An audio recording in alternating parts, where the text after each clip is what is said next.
Bismillahirrahmanirrahim. Salam alaikum wa rahmatullahi ta'ala wa barakatuhu. Bonjour à tous et que la paix soit avec vous, où que vous soyez, qui que vous soyez. Nous étions et nous allons continuer bien sûr l'histoire de Youssef alayhi salam. Donc avant de commencer, je voulais vous dire que comprendre dans tous les domaines de la vie, c'est apprendre. Et Macron, avant-hier, ça veut dire le 1er avril, je suppose, c'était le 1er avril, lundi, si ma mémoire est bonne,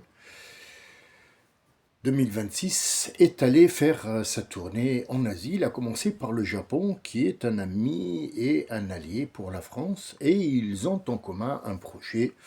Alors parmi les choses pour lesquelles il est allé, bien sûr, c'est diplomatique et c'est de la vente. Vous savez que le président d'un pays doit être son commerçant. C'est celui qui va lui rapporter, si vous voulez, sa vitrine. C'est le gars qui va, c'est le vendeur. Que ce soit des armes ou de l'agriculture ou quoi que ce soit. On a toujours dans un pays, que ce soit le ministre ou alors le président qui va vendre, et surtout dans le domaine de l'armement, ça peut être que le président de la République et bien sûr le ministre des Affaires étrangères ou alors le ministre de l'Industrie. Bien. Alors parmi les choses pour lesquelles, parce qu'il beaucoup, il est allé voir le projet commun qu'il y a eu entre le Japon et la France. Donc ce projet consiste, ça fait maintenant des années qu'il est en route, donc on connaissait sa présence. Et parmi les choses, vous pouvez retourner aussi sur l'internet le dernier voyage du président de la République française, où il est allé, et parmi les choses, il est allé dans un laboratoire qui sont en train de chercher quelque chose d'énorme. Je vous le dis parce que c'est pas une nouvelle à laisser de côté. C'est une nouvelle ou une information qu'il faut prendre en compte avant même qu'on montre dans notre enregistrement quotidien, parce que c'est énorme. C'est énorme. Vous allez comprendre que eux, ils ont compris quelque chose. Nous, on a cette chose, mais tellement on ne l'a pas compris, on l'a vendu pour rien. Que se passe-t-il dans ce laboratoire? Ils ont attaqué ce qu'on appelle les recherches sur l'ADN humain. Est-ce que ça date d'aujourd'hui? Non. Non, ça fait des siècles. Bon, ils sont arrivés, disons, à 90% de la compréhension totale de cet ADN. Qu'est-ce qu'ils ont sorti de cet ADN humain?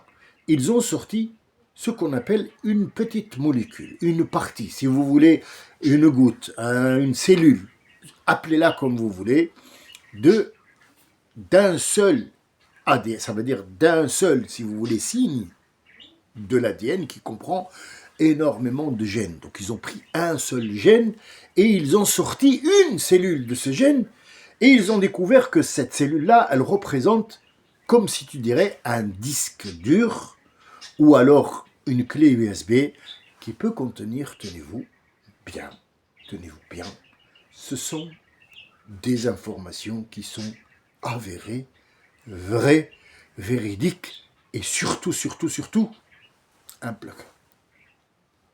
Tu les trouves où? Nous les trouvons un petit peu éparpillés dans le Coran. Alors pourquoi à chaque fois que eux ils sortent quelque chose, nous on la trouve par hasard et comme de par hasard dans le Coran? Il y a toujours quelqu'un qui te dit « Ah oui, mais c'est écrit !» Parce que nous n'avons pas la compréhension de ce livre. Et nous n'avons pas le savoir qui nous permet d'entrer dans ce livre. Et c'est le but de nos enregistrements. C'est pas que je vous donne une leçon, parce que je suis loin de faire ça, mais c'est un échange, et puis je vous donne les informations qu'il vous faut pour voir cette grandeur de ce livre. Après, c'est à vous de rentrer dans le livre, cherche-toi, parce que t'y es. Faut te chercher, t'y es.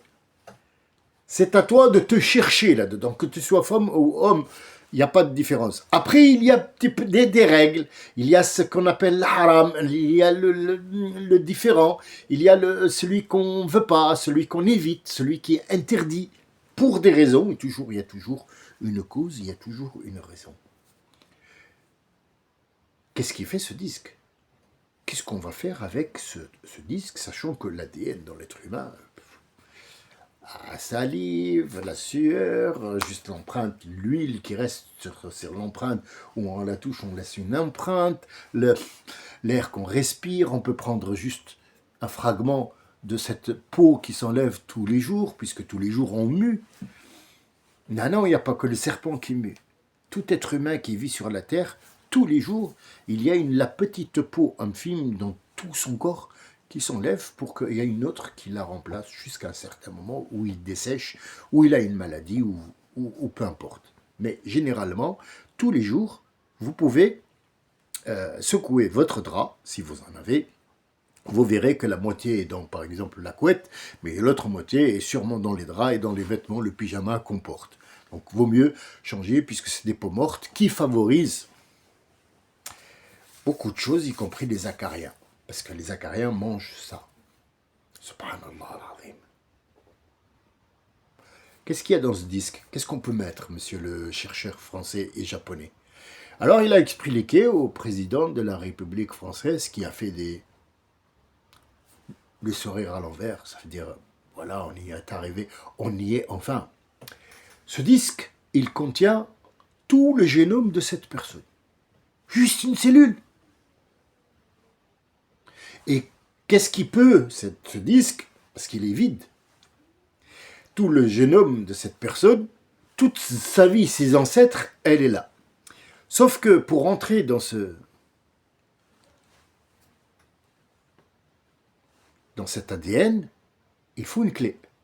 La clé, elle est personnelle. Aucune personne au monde, aucune machine ne peut ouvrir cet ADN, sauf la personne qui porte cet ADN. Ou il faut le remettre dans son corps. Mais avant de l'entrer, cet ADN, je vais vous expliquer, vous inquiétez pas, tout va bien. Je vais vous expliquer parce que c'est quand même, on est arrivé à un point où il faut vraiment faire attention, les gars. On est primitif. Bah oui, on reste primitif avec notre livre, on est primitif, je vous le dis tout de suite. Il ne faut pas chercher midi à 14h. Alors, qu'est-ce qu'on peut mettre d'abord sur cette petite cellule? On peut mettre des informations tant qu'on veut. Alors, si par exemple, ce disque dur, on peut mettre par exemple combien d'informations? Informations pour toute la vie pour cette personne. Dans une petite cellule? Oui, c'est comme un disque dur. Et quand on la remet dans la personne, il arrive quoi? Alors, n'importe quelle machine va détecter les informations numériques qu'on a mis dans ce jeu. À partir d'un moment où tu y passes, tu as juste un boîtier comme ça ou un scanner qui passe, on sait tout de toi. Ton image, ton ADN, d'où tu viens, ton grand-père, ta grand-mère, je sais pas quoi, ce que tu as fait, les prisons, ce que tu dois faire, ce que tu es de quelle origine, combien tu pèses, combien ta taille, ta couleur, ta machin, et ainsi de suite. Donc en fait, même le compte en banque, tu l'as en toi. En fait, c'est ce qu'ils ont essayé de mettre dans les vaccins et dans les trucs, la puce électronique. Voilà, maintenant, vous savez quelle sorte de puce électronique travaille dessus. Musk ou Mux, ou je ne sais pas comment il s'appelle, et les autres, ils travaillent sur ce projet-là. Tous ces guerres que vous voyez, tous ces trucs machin, il y a une manipulation. Cette manipulation vient, bien sûr. Toute manipulation, il y a derrière Israël, sachez-le. Sachez-le, je vous le dis tout de suite. Pourquoi? Je vais vous dire. La France, pourquoi elle n'ose pas trop se mouiller avec l'Amérique? Est-ce qu'à ce point, elle a peur de l'Amérique, ou comme ils disent à la télé, c'est juste une information qu'ils donnent aux gens, parce que les gens, ils sont actifs, parce que la moitié des gens, ils ont décroché, on n'entend plus rien, puisque on ne sait pas ce qui se passe en Israël, on ne sait pas ce qui se passe sur les Américains, mais on sait tout que l'Iran, ça y est, il n'y a plus rien. Or, c'est que des mensonges, c'est un plateau de télé où il y a 4 ou 5 poules qui cocotent, et un crenard qui dit, on va vous donner une information, mais c'est la seule qu'on va vous donner, ça y est, l'Iran est battu. Donc voilà, c'est ce qu'on a 24 heures sur 24, or la réalité est différente, la réalité est autre. Bien. Tout le monde s'en est rendu compte. Il y a plus d'idiots sur cette terre. Il n'y en a plus. Il y a plus. On sait très bien que sur chaque citoyen, il y a un espion du Mossad qui tient tout. On sait très bien que ce Facebook qui semble anodin, oh, c'était Facebook, c'est tout, c'est rien. J'ai mis ma photo, j'ai mis la photo de... Mais tout est analysé, ce qui est derrière toi, ce qui est devant. Ne me dites pas que vous n'avez pas vu le truc là en arrière et personne d'entre vous n'a dit, tiens, qu'est-ce que c'est ça? Il y en a un qui a dit, ah bah ça c'est le maraude, on appelle maraude, ça c'est pour les... Tout est analysé. Moi, ma barbe, moi, ce que je porte, comment je parle. Donc, en fait, tout ça est analysé. Les mots, mes gestes, la lumière, d'où elle vient, d'où, qu'est-ce qu'il est où, la voix, tout est analysé par le Mossad. Tout. Même quelque chose d'anodin. Il suffit que, par exemple, là, je dise, maintenant, là, tout de suite, je dis Ben Laden. Ça y est, l'ordinateur a capté d'où ça vient. Il y a un mot, le mot Ben Laden. Hop, c'est fini. On va analyser ce monsieur. Ils peuvent analyser ce qu'ils veulent. On n'a rien à cocher, on n'a rien fait du tout. On est des gens qui parlent entre eux et on est dans un pays libre. On a l'accès à la liberté de parole. Sauf que bon, il y a des vérités qu'il faut mettre sur la terre, sur la table. Donc en fait, c'est ce qu'on cherche à travers ce Coran, à travers Youssef, qui est si vous voulez, et il a dit, dans la sourate de Youssef, énormément de questions ont été posées. Alors, est-ce que je vais vous ennuyer avec les combien, les où, l'horloge, machin? Je peux pas parce que je vais vous dire quelque chose. Je le répète, j'arrête pas de le répéter, nous avons différents niveaux. Nous avons un niveau de 9 ans, nous avons un niveau de 84, nous avons tous les niveaux entre les deux. Donc en fait, je dois parler à tout le monde et tout le monde doit comprendre l'histoire. Le jeune, tout jeune, doit savoir que je raconte l'histoire de Youssef qui a 9 ans et qui lui ressemble peut-être quelque part, même dans un coin dans sa tête, et je dois absolument dire aux autres, regardez, là maintenant, il y a quelque chose. Mais intelligemment et surtout, véridique. Arrêtons les histoires de Omoxis, et puis le loup, il a mangé le petit chaperon rouge. Ça ne sert à rien, tout ça. On nous a bercé toute notre vie avec ça. Je vais vous donner par exemple des gestes que je vois tous les jours, malheureusement. Quand je vois ça, je me dis, est-ce que ça vaut le coup? Je me dis seulement, attention. Et ces personnes dont je vais vous parler ne représentent pas ni l'islam, ils représentent l'humain. Ils représentent le Nord-Africain. Il n'y a pas que le Nord-Africain qui fait ça, ce que je vais vous dire là. Le monde entier. Mais comme étant moi, par exemple, j'ai des origines nord-africaines, ça me déçoit beaucoup de voir ces choses comme ça, y compris dans l'habit, y compris dans le comportement, y compris dans comment ils parlent, comment ils mangent, comment ils font, qu'est-ce qu'ils disent, qu'est-ce qu'ils racontent. C'est lamentable. Vous savez que là, vous êtes en train, si ma mémoire est bonne, vous êtes tous, Inch'Allah, dans des milieux qui sont assez couverts. La plupart d'entre vous, on a vécu dans un monde qui était assez respectueux, même si le respect n'était pas au top, mais assez respectueux par rapport à ce qu'on voit aujourd'hui. C'est lamentable. Donc, il y a eu des moments, par exemple, au bled, quand je rentrais, je voyais, à fur et à mesure qu'on rentrait de l'aéroport ou du paquebot, du quai, la Goulette, ou alors Alger, on voyait des jeunes de toutes sortes mettre le pied contre le mur. Donc en fait, il est là, il se lève le matin, il a les bras croisés, ou alors une cigarette à la main avec un petit verre, ou un petit café, tout le monde boit, et il a le pied qui est collé sur le truc, et hop, il est adossé contre le mur. Tu reviens l'après-midi, c'est une autre personne à la même place qui est adossée, on dirait qu'il a les 3-8, travaille les 3-8. Il y a d'autres choses qui sont plus graves que ça. Il y a le gars qui est en train de parler avec toi, très élégant, très propre, tout machin, et il se gratte les bourses. Ça attire l'attention. Vous voyez, on ne parle pas d'islam, de rien du tout. On parle de gens normaux qui a la main, un homme, une main dans la poche, ou alors un cartable, je sais pas, et l'autre main qui trifouille la marchandise. Alors on va lui poser la question. Excuse-moi, mec, ou monsieur, ou jeune homme, ouais, c'est pas bien ce que tu es en train de faire là. Qu'est-ce que j'ai fait? Vas-y, ta mère. Mais, question, tout simple. Il y a 3 réponses possibles où tu peux choisir une seulement. Toi, tu es dans la rue et tu le sais. Tu sais que les gens te regardent. Bien. Tu es en train de trifouiller le matériel génétique. Pour quelle raison? Ou tu nous montres qu'il est trop gros, donc une fois tu le mets à gauche et l'autre fois tu le mets à droite. Et une fois à la gauche parce que peut-être que la colonne vertébrale te fait mal. Donc là, je comprends, il faut aller voir un docteur. Ou alors, tu as la gale. Eh oui, c'est des microbes, je sais pas moi, des acariens, des punaises de lit, des punaises de couilles. On ne sait pas. Donc dans ce cas-là, tu vas te laver. Ou alors, tu sais pas où il est, et à chaque fois tu te dis, est-ce qu'il est encore là? Peut-être. Et là aussi, il y a un gros problème. Donc, est-ce qu'il est détachable avec des vis, avec des ficelles ou quoi? Mais t'as pas d'autre excuse. Tu n'en as pas. Tu vas me dire, ouais, mais qu'est-ce que tu racontes? Qu'est-ce que c'est cette situation? Mais tous les jours, c'est ça. S'il fait pas, alors il fait ça, et en plus, à chaque fois, il est avec la casquette. Alors, différent, hein? 18, 20, 25, 36, 40.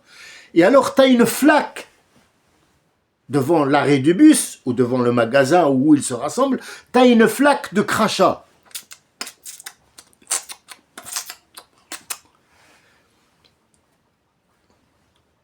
La question que je pose, jusqu'à quand?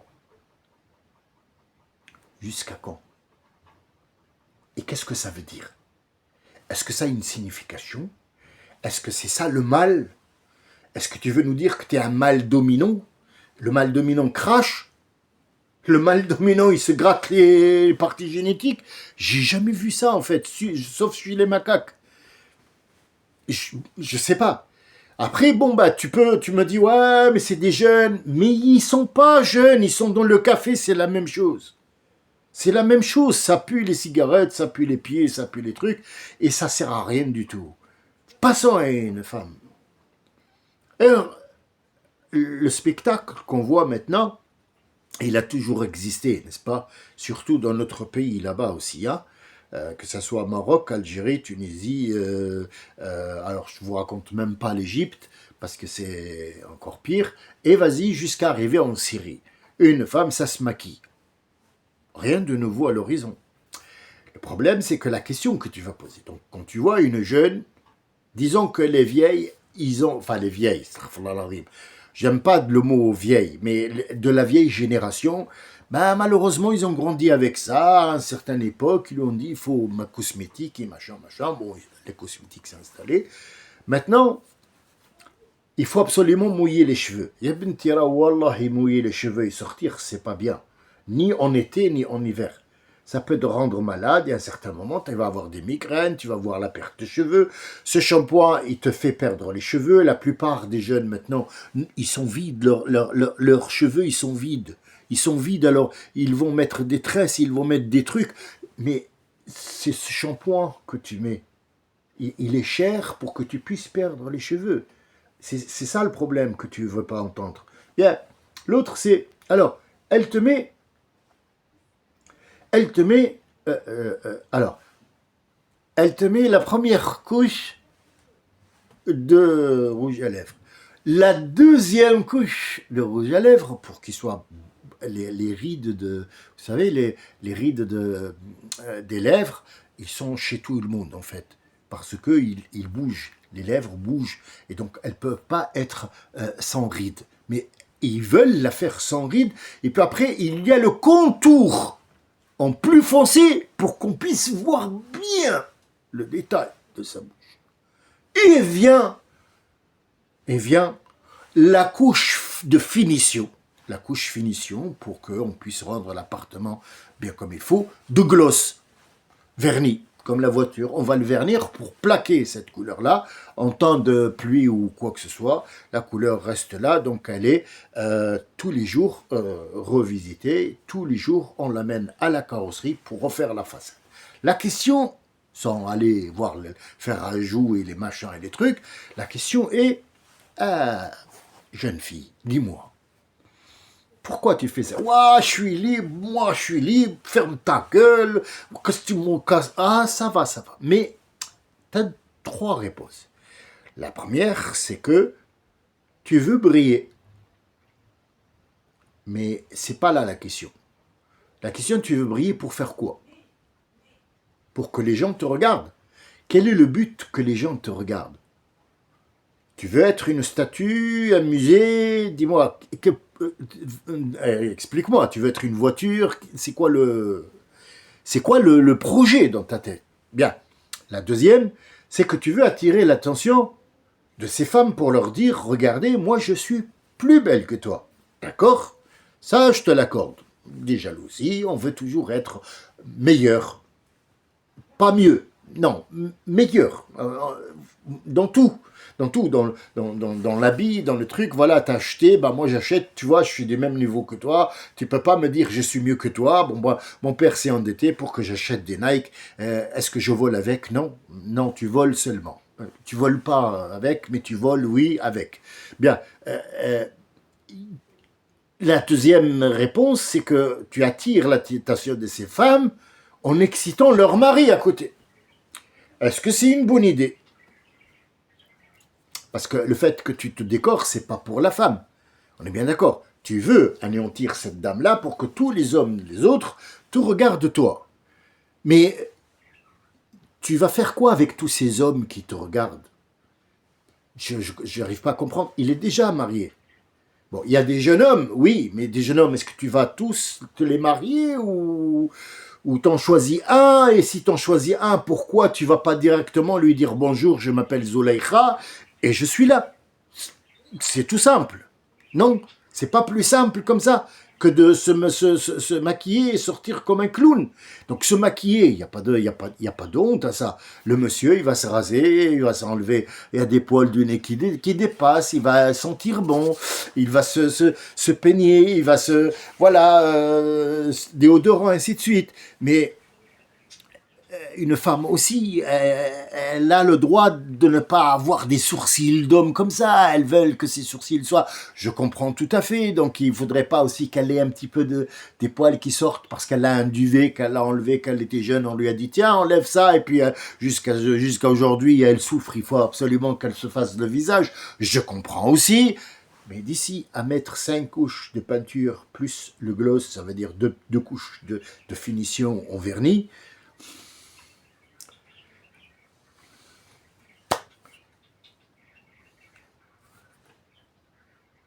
Cette mentalité-là, elle ne date pas d'aujourd'hui. On va la trouver chez les pharaons et chez les rois qui ont précédé au temps de Youssef. Est-ce qu'on est arrivé là?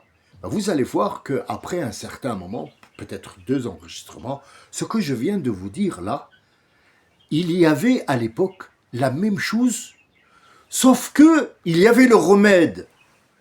À l'époque des pharaons, quand tu rentrais, quand le pharaon devait mettre des hommes pour la protection, pour le service, pour le truc des femmes, il les castrait pour qu'il n'aille pas avec sa main trifouiller son appareil génétique. Pour les femmes, c'était pareil, mais autrement.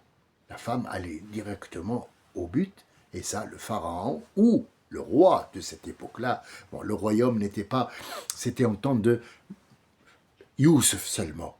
Mais comme Bani Israël, ils devaient se remettre à jour et devenir des gens normaux qui ne viennent pas d'une autre planète, mais ils viennent c'est-à-dire d'un échange entre femmes et hommes normal, avec des hormones, avec des spermatozoïdes, avec des ovaires. Donc, ils vont passer par la case torture, c'est qui va engendrer la présence après Youssef. Et ils vont faire des malheurs en Égypte. Ils vont vouloir dominer l'Égypte parce que leur frère était le premier ministre et qu'ils avaient tous les droits. Donc ils vont chasser ces Égyptiens qui à la base sont des Coptes. Alors qui sont les Coptes de l'Égypte? En fait, ces Coptes-là, avant que